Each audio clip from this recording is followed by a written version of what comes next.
The rocket was really no good without the competitors for the Rainhill trials, and therefore if we were going to have a rocket, we must have a Sans Pareil, and we must have a novelty. Now, there was only one logical place where we could build Sans Pareil, and that was in Shildon, where Hackworth built the original. British Rail agreed to come in on the project as a training exercise, and Cecil Atwood, great supporter of Shildon, agreed to put up the money for that. I went off to complete the trio and saw my friend Bill McAlpine, and he agreed to add novelty to the stable at Flying Scotsman Enterprises and put up the money for that one. 30 miles away, at the other end of County Durham, is Shildon. It's a railway town. Indeed, it's the first railway town, built up around these works, established here by the Stockton and Darlington Railway more than 150 years ago. One of its first and certainly most famous citizens was Timothy Hackworth. This is where he lived, and today his old home houses the Hackworth Museum.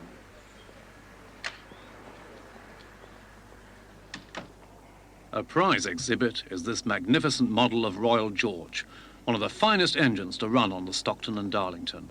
It was built by Hackworth, who was appointed resident engineer after a short period of working for Stephenson at Newcastle.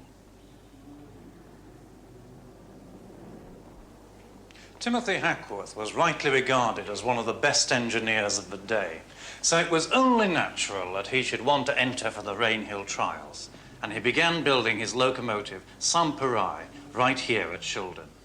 And it was here, too, that he established his own locomotive business at the Soho Works.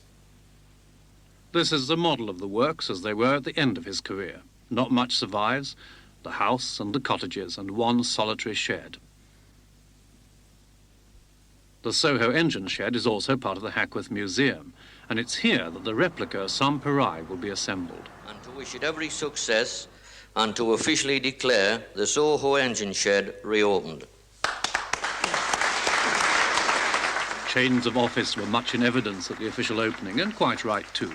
The district council had shown an enlightened attitude. It's not that easy to persuade local authorities to put cash into restoring crumbling railway sheds. I have great pleasure in asking you, Mr. Chairman, to present to the Hackworth Museum this commemorative plaque.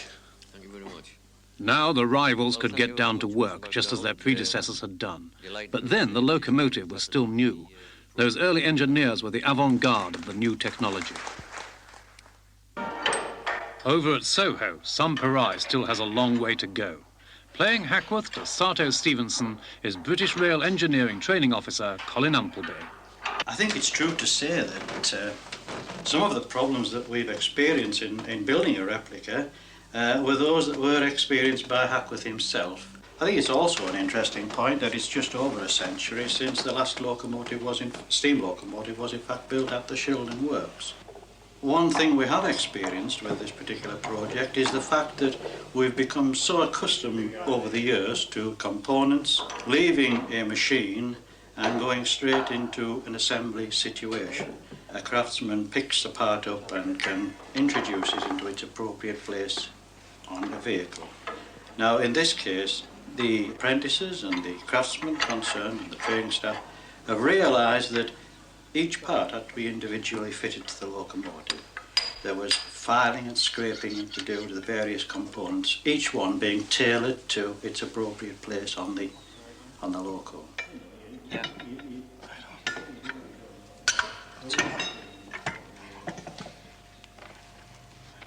This is a challenge to them. It's part of the Shildon history. Shildon Works is very much a family business. They tend to look on Shildon Works as their own. It gives them a lot of pleasure in being able to achieve these objectives. Well, back in 1829, there were dark tales of industrial espionage being spread around. Well, talking to Mike Sato, he mentioned something about the tender and suggested that it wasn't altogether absent today. Is there any truth in this story? There is certainly no truth in the rumour. I think you're referring to a water barrel, which Mike alleges I stole from him. I think the truth of the story is that I probably was a little bit nearer to one of the senior members of one of the local breweries and managed to take delivery of a suitable pipe of port barrel which we would use for the tender water barrel before Mike got there and picked the barrel up.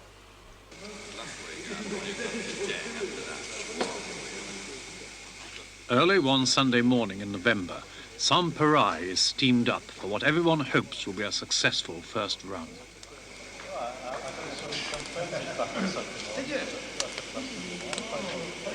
The past week has seen a lot of frantic work to get the valve settings right, and in the end, an ex-valve setter had to be brought back to his old job.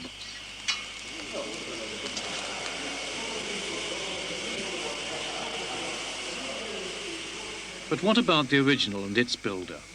Someone who has very definite views about both is Timothy Hackworth's great-great-granddaughter, Jane Hackworth-Young. I think he was a very modest man. I think he was a very brilliant engineer, but he didn't blow his own trumpet. And perhaps that's why he's not known so much by the public as some of his contemporaries. Was Sans Pareil, in fact, a good locomotive? Well, I and a lot of the family think it's far better than the rocket. But I think that Hackworth was unlucky. First of all, he had to make the locomotive in his own time. He was working for the S&D railway, and everything that he did, really, for the building of Sans Pareil had to be done almost at night by candlelight, and he didn't have his own works. But it was a very powerful locomotive. After the Rainhill trials, it went to the Bolton and Lee Railway, where it ran very successfully until 1844. Well, now the moment has come for the engine to be put to the test. For Colin Umpleby, it was the moment of truth as he opened the regulator to bring Sans Pareil to life.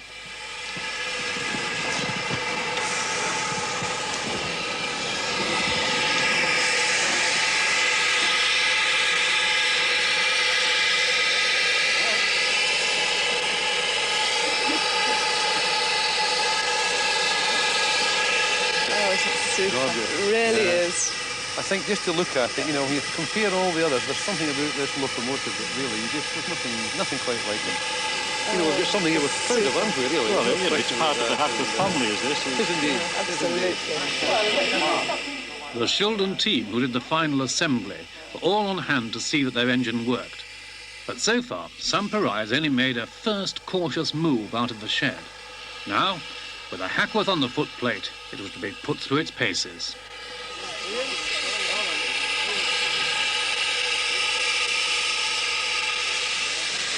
What a character, mate.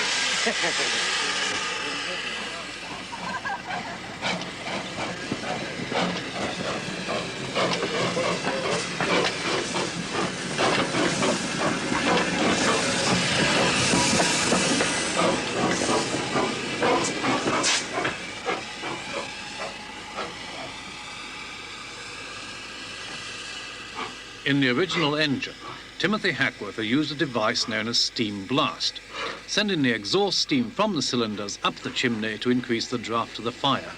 And you can hear it quite distinctly in that steady chuff of the replica.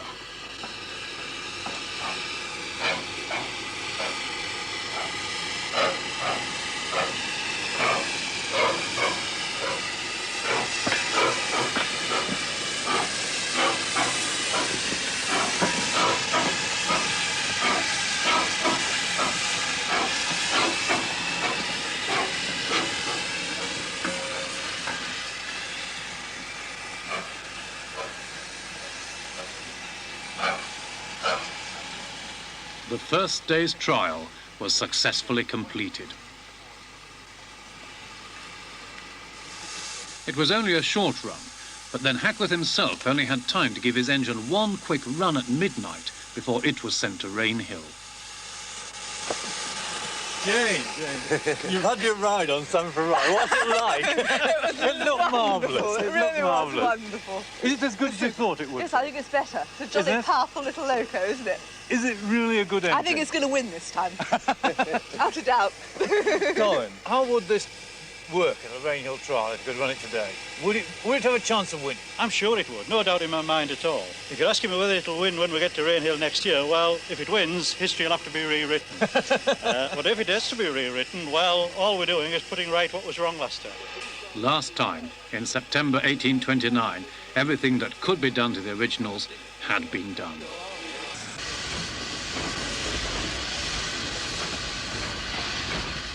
And Sans Pareil proved that it was indeed a powerful engine, though like Novelty, it was to be plagued by faults. But it made 8 successful runs up and down the Rainhill level, and it matched Rocket for speed all the way. Then the problems appeared. A pump broke, and, very ominously, a fault was found in one of the cylinders.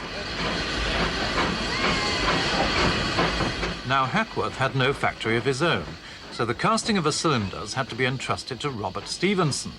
Here was fuel to stoke up controversy for years to come.